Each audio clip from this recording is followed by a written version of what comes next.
bonsoir à tous, bienvenue dans la deuxième partie de 64 minutes dans Allons-y Franco, l'actualité vue par les médias francophones. On se pose cette question, Donald Trump est-il en train de trahir sa base MAGA? Lui qui s'est fait élire sur la promesse de mettre fin aux guerres interminables et sur l'America First, s'enlise dans un conflit en Iran qui dure.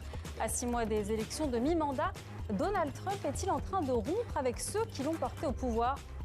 Pour en parler, Hélène Kuntz, bonsoir. Bonsoir. Vous êtes professeur à l'INSEC Paris, auteur de Portrait de VIP, vice-présidence, l'incroyable histoire de Kamala Harris. Merci d'avoir accepté notre invitation. Richard Verly, bonsoir. Correspondant Europe du média suisse Blick, auteur de Cette Amérique qui nous déteste.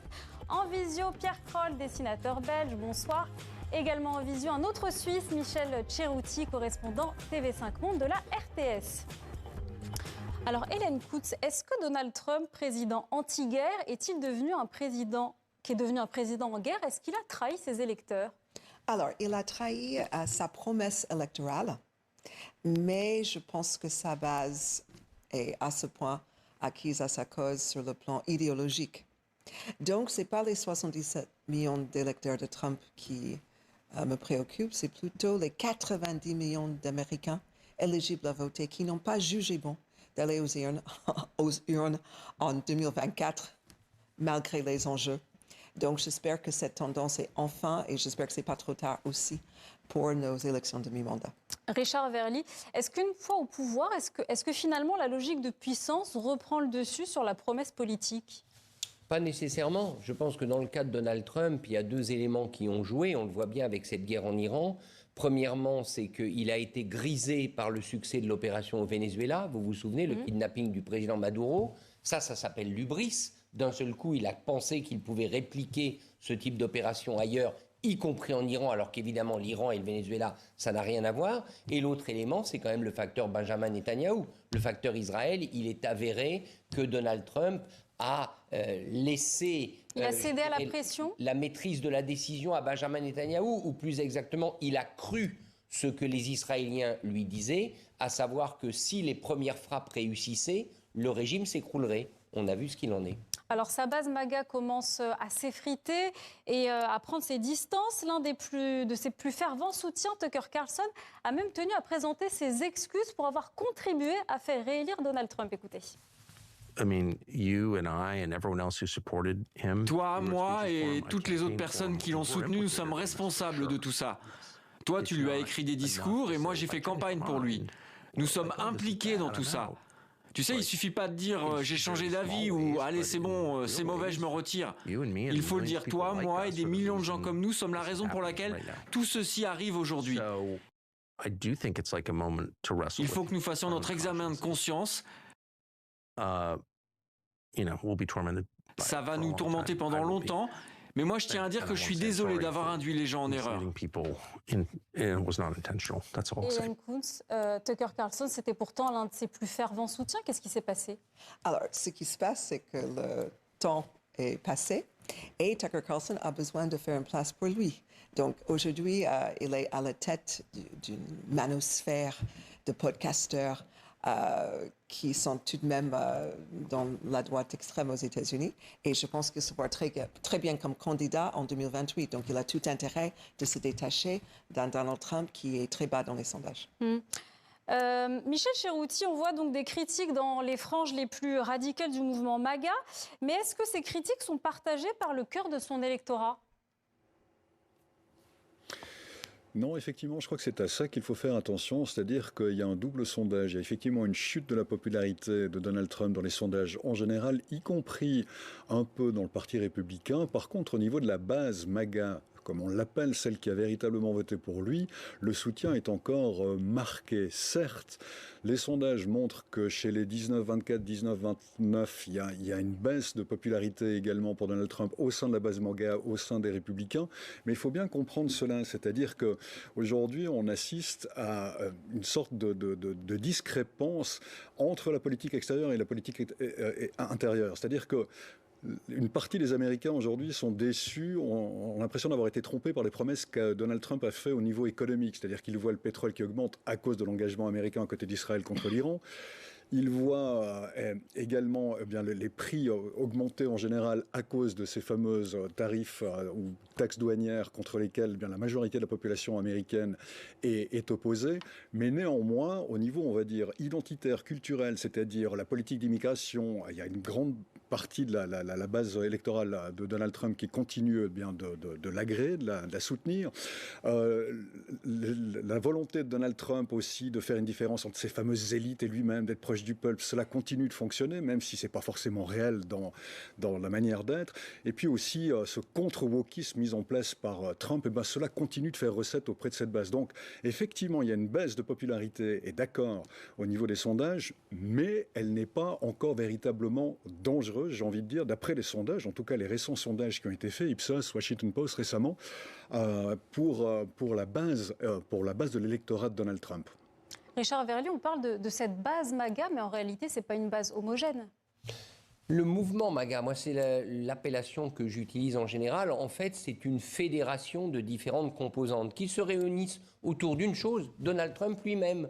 Au fond, c'est la force de Donald Trump, malgré son itinéraire quand même tout à fait atypique, milliardaire de l'immobilier de la côte Est, qui a fait plusieurs fois faillite, etc. Il a réussi à fédérer trois grands courants qui sont la droite républicaine traditionnelle, mais qui s'est droitisée encore plus, tout ce qu'on pourrait appeler le national-populisme qu'on connaît en Europe, et puis enfin il a réussi à solidariser, c'est très important au niveau de l'argent, les géants de la tech, ou en tout cas quelques géants de la technologie qui ont drainé derrière eux quand même un mouvement important. Donc voilà, il a été l'agrégateur Donald Trump pour une raison simple, d'abord son talent politique qui est incontestable, sa capacité à surfer sur les événements et à toujours alimenter le spectacle, on en sait quelque chose parce qu'on est rythmé par ces messages sur les réseaux sociaux, et surtout, il a fait des promesses qui ont parlé, notamment la promesse de rendre à l'Amérique sa grandeur, « Make America Great Again ». Très franchement, il n'est pas le premier à avoir employé l'expression, Reagan l'avait fait avant lui, mais on y a cru, ou en tout cas ses électeurs y ont cru, et pour une bonne part, ils y croient encore. Hélène, une partie de ces électeurs reste très attachée à une posture de force face à l'Iran. Il y a aussi des républicains qui sont très interventionnistes, si la guerre nourrit les intérêts économiques américains, par exemple. Ah, alors, ils nourrissent pas du tout les intérêts économiques américains, mais de Donald Trump lui-même et ses proches, ça c'est certain. Et c'est une réelle bascule dans la politique américaine parce qu'on est dans un niveau, je dirais, de corruption où, je donne un exemple concret, ses propres fils ont obtenu un contrat auprès du Pentagone, le pur hasard, sur les drones, sur une nouvelle entreprise qui vient de créer. Vous voyez, dans toute autre administration par le passé, ça aurait été inimaginable. Je rajouterais, Richard, quand même, toute la mouvance de nationalisme chrétien aussi. Plusieurs fois, si on écoute bien le secrétaire de la Défense, Pete Hegseth, je ne dis pas secrétaire de guerre parce que le Congrès n'a jamais validé ça, mais comment dire, c'est quelqu'un qui parle de croisade. Il peut évoquer même une guerre sainte. Et lui-même, il porte des croix tatouées sur son corps. Donc, il y a aussi cette mouvance-là qu'il a réussi à capter Donald Trump, quand bien même que lui-même, il ne va pas à l'église, il n'est pas pratiquant, il dit tout plein de choses. Vous savez, il y a un phénomène chez Donald Trump, c'est qu'on ne lui tient pas rigueur. Et c'est ça qui lui a détaché de beaucoup d'autres politiciens de cette génération. Je voulais vous montrer un dessin de Pierre Kroll sur justement cette fracture. Expliquez-nous ce dessin. Alors, si on le voit, ouais, c'est un dessin que j'ai fait pour vous, pour notre conversation d'aujourd'hui. Pour résumer un peu, il y a effectivement différentes tendances parmi les MAGA, la base MAGA. Pour ne pas les montrer toutes, évidemment, j'ai pris tout ça dans une seule personne. Vous vous souvenez de ce monsieur Jacques Angeli, là, avec ses cornes de bison, là. Il a été vu absolument partout lors de la tentative de prise du Capitole. Et j'imagine Trump lui demandant, est-ce que toi, au moins, tu m'aimes toujours? Et lui, il répond, j'ai quand même quelques doutes. Ouais. Je ne crois pas que c'est le cas de ce gars-là, mais ce que je voulais évoquer là, c'est qu'il y a évidemment quand même un peu de fissures qui se font. On va dire les choses autrement, comme un caricaturiste malgré tout. Si vous prenez un électeur de base MAGA, qu'on va dire un peu simpliste, un peu limité, on est entre nous, une nous écoute pas. Hein. Voilà, un peu con, on va dire. Eh ben, il espérait de Trump que Trump s'occupe de son pouvoir d'achat, que l'essence va baisser, qu'il vivra mieux. Bon, c'est pas exactement ce qui est en train de se passer. Il croyait que Trump pouvait imposer par la force, s'imposer sur n'importe quel pays quand il voudra. Bah, ça marchait un peu avec le Venezuela. On ne peut pas dire que c'est un grand succès en Iran, c'est le moins qu'on puisse dire. Il pouvait penser aussi que Trump obtiendrait tout ce qu'il voudrait de bon pour l'Amérique quand il l'en décidera. Ben, le Groenland, ça ne se passe pas très bien non plus. Je ne crois pas que tous les Américains savaient où ça se trouve, mais ce n'est pas une réussite non plus. Donc ce gars-là, de base, il va quand même finir par se poser quelques questions, à mon avis. Maintenant, le danger, vous savez, des populistes, c'est qu'ils ont... D'abord, ils peuvent souvent mentir. Hein, Trump, quoi qu'il arrive, il n'y a aucune bonne solution dans sa guerre en Iran, mais il va dire de toute manière à la fin qu'il aura gagné. Hein, ça, c'est déjà certain. Et puis, quand c'est incontestable, les populistes disent toujours que c'est la faute des autres. Et vous savez que ça marche malheureusement très bien.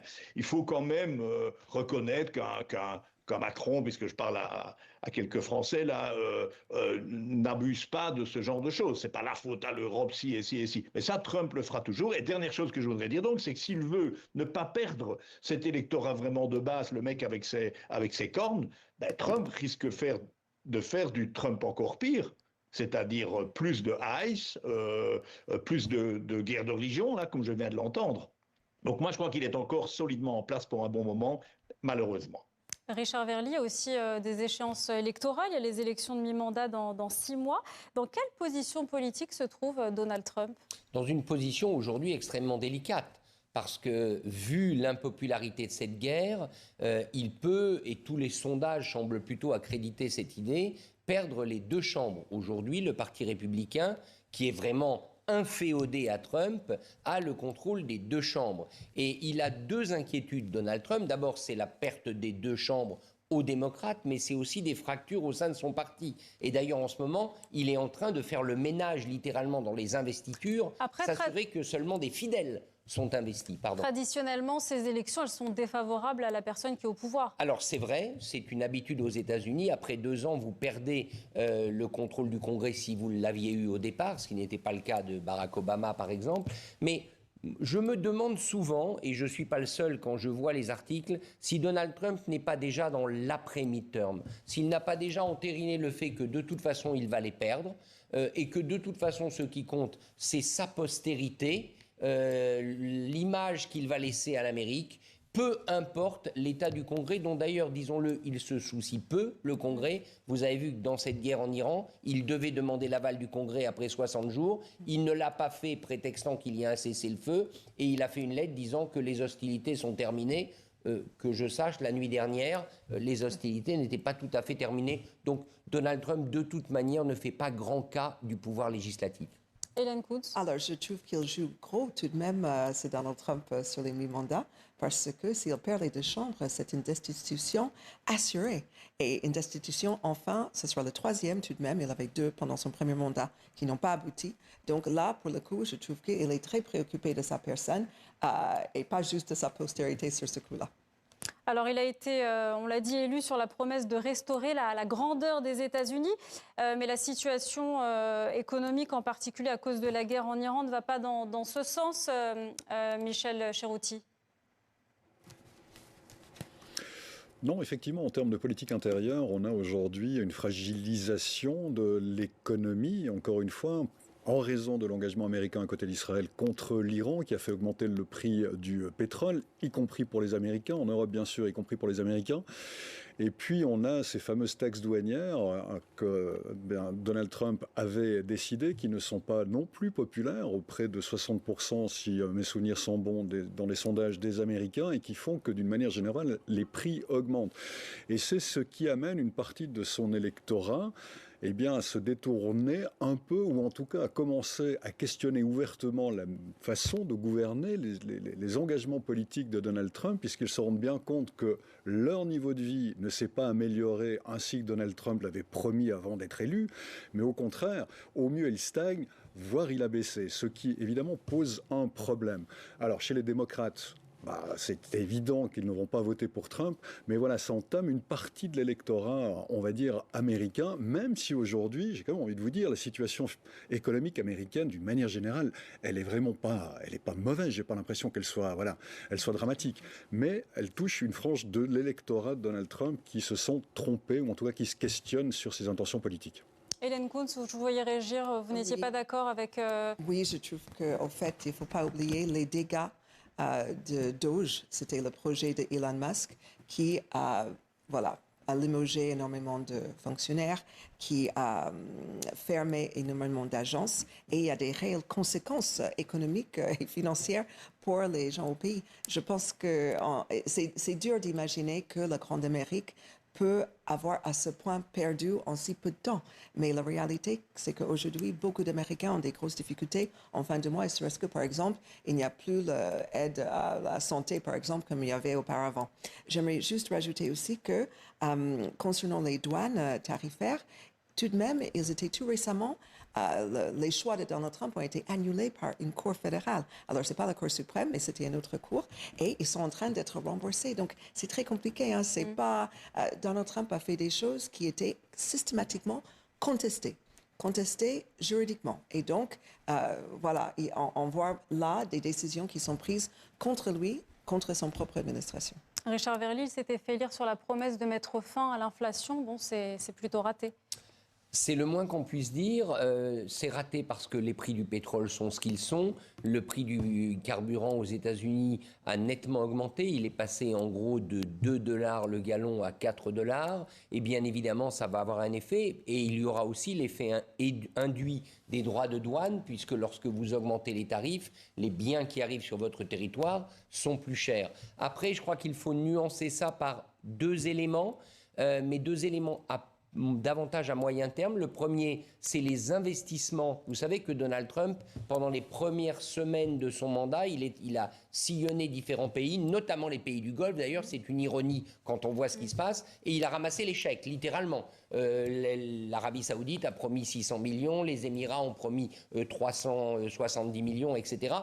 Qu'est-ce que cet argent va devenir? Est-ce que cet argent va vraiment ou pas se traduire en investissement? Ça, il faut quand même garder ça en tête. Et l'autre élément, eh bien, c'est triste à dire, mais une guerre, ça rapporte quand même à quelques-uns, notamment à l'industrie de l'armement. L'industrie d'armement, elle a des usines dans beaucoup d'États républicains, et aujourd'hui, ça ne vous a pas échappé, elle fonctionne à plein, puisque les stocks de missiles et de bombes ont nettement diminué. Donc, gardons quand même ces 2 éléments en tête. Oui, il y a l'inflation, oui, il y a des problèmes, mais il y a, j'allais dire, des leviers que Donald Trump a quand même à sa disposition. C'est quoi la principale préoccupation de ces électeurs ce sera l'impact économique de cette guerre sur leur pouvoir d'achat? Alors, c'est évidemment l'économie, mais je dirais c'est la perception de l'économie. C'est toujours pareil. Et de ce point de vue-là, les États-Unis, c'est pas différent de la France ou d'autres pays européens. C'est la perception que les Américains ont de leur situation. Ce que leur vend aujourd'hui Donald Trump, en permanence, et il le dit, c'est « vous êtes les meilleurs, vous êtes les plus forts, personne ne vous résiste ». Alors, est-ce que ce discours-là, qui est très largement faux, et on voit ce qui se passe en Iran, néanmoins, est-ce qu'il va en quelque sorte doper l'adrénaline électorale? On va voir. Hélène Kounce, est-ce que Donald Trump contrôle la situation ou est-ce qu'il est piégé dans sa propre guerre? Oh, il est très clairement piégé. Vous savez, quand il se vante en disant que depuis 47 ans, c'est le premier président américain qui a osé, qui a eu le courage de faire cette guerre, il oublie que les autres instances du Pentagone ont systématiquement dit à tous les autres présidents de ne pas y aller, gauche comme droite. Donc, je me demande même si dans sa tête, il a toutes les informations. Vous savez, normalement, un président a le fameux PDB, c'est le Presidential Daily Brief. C'est vraiment une réunion qui est très dense, très complexe, pendant 2 heures tous les matins. Donald Trump ne le supporte pas, vous voyez. Il s'ennuie très vite et je ne suis même pas sûre qu'aujourd'hui, il a les capacités, je veux dire... Vous pensez qu'il improvise? C'est ça que vous nous dites? Ah ben, clairement, il improvise parce qu'il est très fatigué. On se souvient du Sleepy Joe, mais là, on a... Il a presque le même âge, Donald Trump. Tout à fait, mais Donald Trump, on est loin de ses capacités du premier mandat. Et c'est toujours très délicat, un peu indécent de parler de l'âge. Mais il est complètement compromis à tel point qu'il y a des démocrates au Congrès qui ont écrit officiellement aux médecins traitants attitré de la Maison-Blanche, avec, c'était 3 ou 4 pages quand même, demandant des témoignages sous serment sur son état réel, psychique, sa capacité mentale et s'il est vraiment aujourd'hui en capacité de poste. Vous savez, il y a des solutions pour que Donald Trump ne soit plus au pouvoir.